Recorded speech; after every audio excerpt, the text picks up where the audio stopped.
కన్నుల జారిన కన్నీళ్లు తడిపెను దేవుని పాదాలు. ఇప్పటి నుండి నీ కళ్ళు చూచును దేవుని కార్యాలు.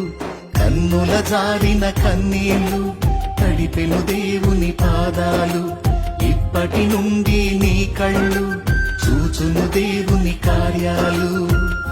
ఉందిలే దీవెనా ఎందుక వేదన,